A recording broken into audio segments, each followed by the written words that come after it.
வணக்கம் மதுமிதாவின் காற்றுவெளி நேயர்களே. எழுத்தாளர் ஜெயமோகன் அவர்கள் எழுதிய நாவல் 7ஆம் உலகம், அத்தியாயம் 8. வாசிப்பவர் மதுமிதா.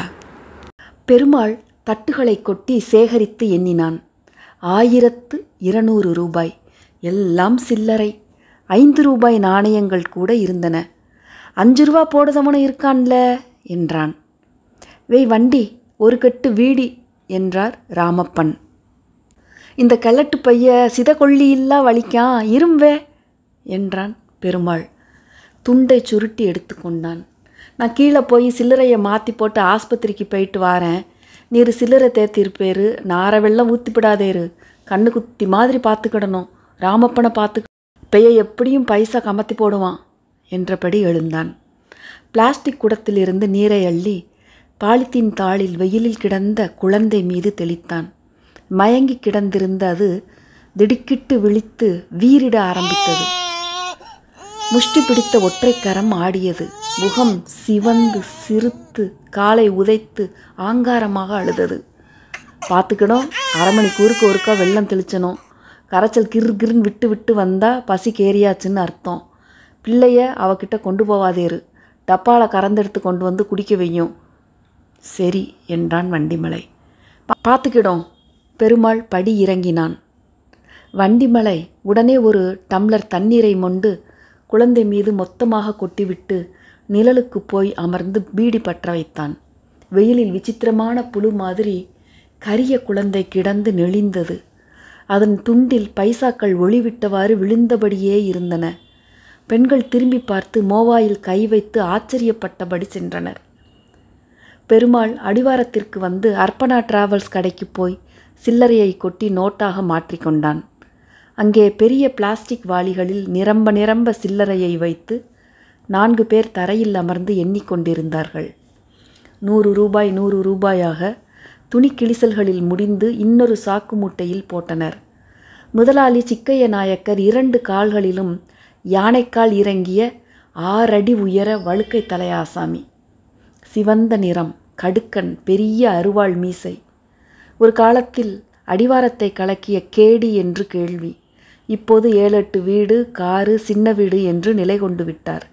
அவருக்கு படிகளில் 100 உருப்படிகளாவது உண்டு. என்னடா மாதவா, வசூல் எப்படி போகுது நாயக்கரை? உன் ஓனரை இந்த பக்கமாக காணாமே. விசயாலாட்ஸில் தாமசம். அவருக்கு தைப்பூசமான மத்தியமானமானாலும் மல்லிகைப்பூ மனம் இறங்காது. அதாக்கும் களி. மனுஷன் வாழட்டுமே, நான் என்ன சொல்கிறது? அரிதறிது மானுடராய் பிறத்தல் அரிது. மானுடராய் பிறந்தாலும் கூன்குருடு செவிடு நீங்கி பிறத்தல் அரிது. பிறந்தாச்சு, பின்ன என்ன? மற்றவன் உண்டுன்னு கேள்விப்பட்டேன், கம்யூனிஸ்ட்டு. ஆமாம், இன்றைக்கி உருப்படிகளை வந்து பார்த்தாரு. எந்த மேனிக்கு போகுது? அவர் 7-8ன்னு தான் கேட்பார். நம்மகிட்ட ஒரு மண்டையம் உண்டு, அவனுக்கு 6 வரை சொல்லிடலாம். நல்ல வரவுள்ள ஐட்டமாக்கும். மற்றதெல்லாம் கணக்கு.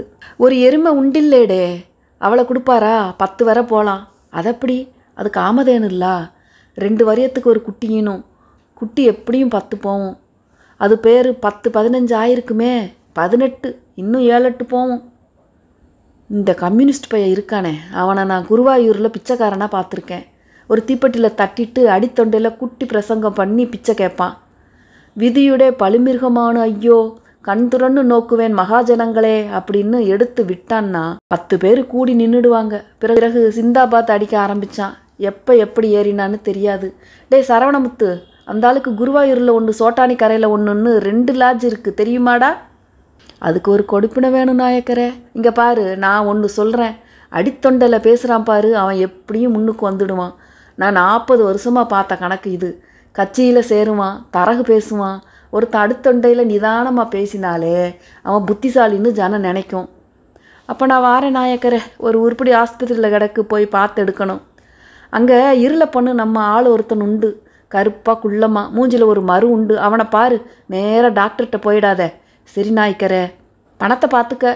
நம்ம பழைய பையங்க பிளேடும் கையுமா அலையிறானுங்க. தைப்பூசத்தில் தான் அவனுங்க கடனை அடைக்கணும். வாசலில் நின்ற 2 ஆண்டிகள் திருவோட்டுடன் சில்லறையை நீட்டினார்கள். ஏல, ஓட்டை நீட்டாத, ஓடை எடுக்க வச்சிடுவானோ போல இருக்கே என்றார் நாயக்கர். பெருமாள் பெரிய ஆஸ்பத்திரிக்கு போன போது வெயில் சற்று தாழ ஆரம்பித்து விட்டது. அப்போதும் தெருவெங்கும் காவடி ரகளையாக இருந்தது.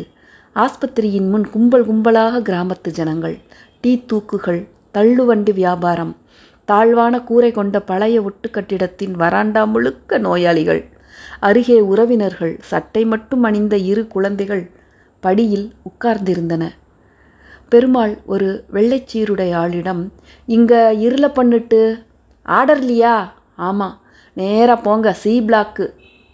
சி பிளாக்கில் இருளப்பன் ஒரு அறைக்குள் ஸ்டூலில் அமர்ந்து மாதநாவல் படித்து கொண்டிருந்தான்.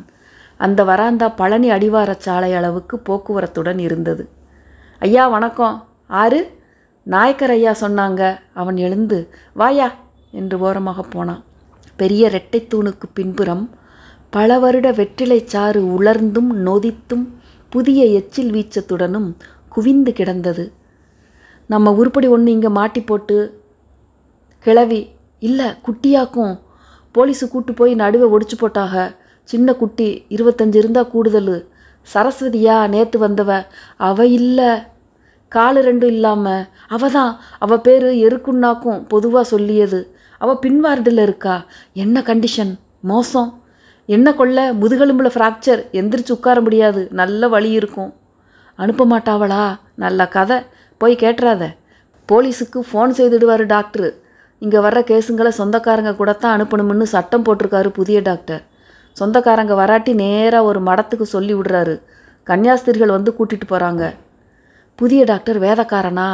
ஆமாம், ஃப்ரான்சிஸ் தேவநாதன்னு, உங்கள் ஊர் பக்கம்தான். இந்த வேதக்காரர்களுக்கு இது என்னத்தக்க தீனம்? ஊரில் உள்ள அம்பிட ஆத்ம இல்லாத சென்மங்களையும் கொண்டுட்டு போகிறானுங்க. அவங்க ஈரலை எடுத்து பதப்படுத்தி அமெரிக்காவுக்கு அனுப்புகிறாங்க தெரியுமா? முருகா உள்ளதாட்டா? பின்ன இருளப்பன் குரலை தாழ்த்தி, இப்போவே உன் ஆள் பாதி மசிஞ்சாச்சு. இனி 2 நாள் இங்கே இருந்தான்னா மடத்துக்கு தான் போவா. பெருமாள் கொஞ்ச நேரம் பேசாமல் நின்றான். இருளப்பன், நைட் டியூட்டிக்கு ஒரு டாக்டர் வருவார். அவர் கொஞ்சம் மசீர டைப்பு, கண்டுக்க மாட்டார். பைசா வாங்குவாரா? பைசா கேட்க மாட்டார், கொஞ்சம் நீக்கு போக்கா பார்ப்பார். ஒரு சிஸ்டருக்கு ஒரு 500. இந்த நொண்டிச்சனிக்கா வருமானம் வருதே, அதுக்கா சிட்டி? சரி, பெரிய பேச்சு வேண்டாம். நான் மொத்தமாட்டு 500 உம்பிட்ட தாரேன். பிறகு ஒரு பைசா யாருக்கும் கொடுக்க மாட்டேன். வேண்டாம், அது போதும். பெருமாள் திரும்பி வெளியே வந்து தெருவின் நெரிசலில் ஊடுருவி சென்று பிள்ளையார் கோயில் முன் வளையல் வியாபாரியிடம் ஒரு மஞ்சள் சரடு வாங்கினான். அலுமினியம் கில்ட் முக்கிய ஒரு $1 வாங்கி அதில் கோத்தான். ஆஸ்பத்திரிக்கு திரும்பி அதை மண்ணில் போட்டு புரட்டி கையில் உருட்டி அழுக்காக்கி சுருட்டி இடுப்பில் செருகி கொண்டான். இருளப்பன் வந்து, வேதக்காரன் போயாச்சு, மற்ற டாக்டர் இப்போ வந்துடுவார் என்றான். நர்ஸுக்கு பணம் கொடுத்தாச்சா? எல்லாம் ரெடி. டாக்டர் டிஸ்சார்ஜ் போட்டால் எடுத்துகிட்டு போகலாம். தூக்கிட்டு போகப்படாதோ? தூக்க விட மாட்டாங்க. ஒரு ரிக்ஷா வச்சுக்கோ. ரிக்ஷா இந்த கூட்டத்தில் எப்படி அடிவாரம் வரும்? பொல்லாத பணம் வேற கேட்பான். சரி, நான் பார்த்துக்கிடுறேன், நீ வா. பெருமாள் பின் வார்டுக்கு நடந்தான். அது அஸ்பெஸ்டஸ் போட்ட பெரிய கொட்டகை. தரையிலும் கட்டில்களிலும் திண்ணையிலுமாக நெறிந்து பிதுங்கி நோயாளிகள், பெரும்பாலும் பிச்சைக்காரர்கள் அல்லது அவர்களைப் போன்ற பிறர். அழுக்கு துணிகளும் அலுமினிய தட்டுகளும் வாந்தியும் எச்சிலுமாக இறைந்து கிடந்த தரையில் கால் வைத்து நடக்க முடியவில்லை. நில்லும் போய் என்றான் இருளப்பன். அங்கே பாரும். 2 கன்னியாஸ்திரிகள் எருக்குடன் பேசி கொண்டிருந்தனர். ஒருத்தி தரையில் கிடந்த எருக்கு அருகே குந்தி அமர்ந்து பேசி கொண்டிருந்தாள். மற்றவள் தோளில் ஒரு பெரிய ஜோல்னா பையுடன் நின்றாள். இது 3ஆம் தடவை இவளை பார்க்க வர்றது என்றான் இருளப்பன். தேவடையாளுவ என்றான் பெருமாள். அவர்கள் நர்ஸிடம் பேசிய பிறகு கிளம்பிச் சென்றனர். பெருமாள் நேராக பல உடல்களை தாண்டி எருக்கு படுத்திருந்த பாயருகே சென்றான். அவள் அவனை பார்த்ததும் பீதியுடன், ஐயோ எனக்கு அம்மோ என்றாள். பெருமாள் குனிந்து மஞ்சள் கயிறை அவள் கழுத்தில் வேகமாக கட்டி அவள் சட்டைக்குள் திணித்தபடி, சத்தம் போட்ட கொன்னுட்டு போயிடுவேன் சவமே என்றான். எருக்கு அப்படியே பிரமித்து கிடந்தாள். நான் சொல்லு எதை எதிர்த்து பேசின நாயே, எந்த மடத்துக்கு நீ போனாலும் அங்கே வந்து வெட்டுவேன், விளையாடுதியா என்றபடி எழுந்தான். இருளப்பன் நர்ஸ் அருகே நின்றிருந்தான். பெருமாள் கும்பிட்டபடியே நெருங்கினான். நீங்கள் யாரு? எனக்கு பெஞ்சாதியாக்கும். என்ன தொழில்? பெருமாள் பேசாமல் நின்றான். பிச்சை எடுக்கிறதா? இல்லை, கூட முடையிறது, மாலை கெட்டுறது. இப்போ அவளை அசைக்க முடியாத, முதுகெலும்பு ஃப்ராக்சர் ஆகிருக்கு. அப்படியே பக்கவாதம் வந்தாலும் வந்துடும். பெருமாள் இருளப்பனை பார்த்தான். அவங்க கூட்டம் ஊரை விட்டுட்டு போகுது, கூட போகலைன்னா சாதி விளக்கு போடுவாங்க, அதான் என்றான் இருளப்பன். நர்ஸ் எழுந்து அங்கிருந்தே, ஏண்டி இந்த ஆள் உன் புருஷனா என்றாள். எருக்கு ஆமா என்றாள். இவன் கூட போறியா? சரி. மடத்துக்கு போகிறேன்னு சொன்னாங்க. இவிக கூட போகிறேன். உனக்கு நல்ல வழி இருக்கும். இப்போ கொஞ்சம் சீரியஸு, என்ன சொல்கிற? அவிக இஷ்டம் என்றாள் எருக்கு. சரி, கையெழுத்து போடுங்க. கை நாட்டாக்கும் அம்மினி. சரி, அதை போடு. சட்டப்படி ரேஷன் கார்டை காட்டாமல் விடப்படாது. இருளப்பன் சொன்னதால். சரி அம்மினி, 100 ஆயுசு உண்டும். இருளப்பன், தூக்கிட்டு பின்னால் வா, ஒரு வழி செய்திருக்கேன் என்றான். பெருமாள் எருக்கை தூக்க அவள் இடுப்பில் கையை வைத்ததும் அவள் ஆ என்று அலறினாள்.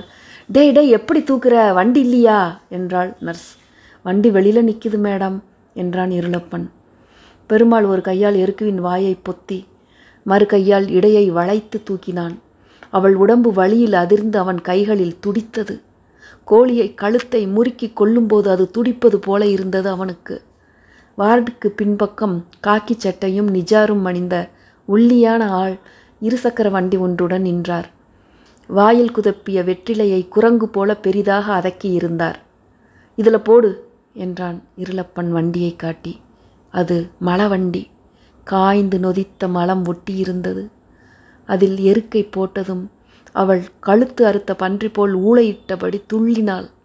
பெருமாள் சுற்றுமுற்றும் பார்த்தான். வண்டியின் கைப்பிடியில் கிடந்த பழைய துணியை எடுத்து அவள் வாய்க்குள் செருகி இறுக்கினான். கொஞ்ச நேரம்தான், மாத்திரை கொடுத்துருக்கு, தூங்கிடுவா என்றான் இருளப்பன். சாமி, இது பணம் இல்லை. நான் இல்லை என்றார் பகடை. இந்த ஆளுக்கு ஒரு 100 ரூபாயை கொடும் என்றான் இருளப்பன். சாமி, பெரும்பாவம் சாமி. பணம் வச்சுக்கையா. சாமி வேணா, பெரும்பாவம் சாமி. இருளப்பன் பணத்தை பகடையின் காக்கி சட்டை பையில் வைத்தான். பகடை பதறி விலகி சட்டையையே கலற்றி கீழே போட்டு விட்டார். சாமி, பிள்ளை குட்டிக்காரன், 3 பொண்ணு இருக்கு சாமி, பெரும்பாவம் சாமி, நீ தள்ளிட்டு போ, நான் இந்த ஆளை பார்த்துக்கிடுறேன் என்றான் இருளப்பன். வண்டி பலமாக அதிர்ந்தது. பெருமாள் சாக்கு ஒன்றை எடுத்து எருக்கு மீது நன்றாக போட்டு மூடிவிட்டு வெளியே வந்தான். வண்டியை பார்த்த எவரும் மறுமுறை பார்க்காமல் பதறி விலகினார்கள். அத்தியாயம் 8 முடிந்தது. அடுத்த அத்தியாயத்தில் சந்திக்கும் வரை உங்கள் அனைவருக்கும் வணக்கம் கூறி விடைபெறுவது உங்கள் மதுமிதா. நன்றி, வணக்கம்.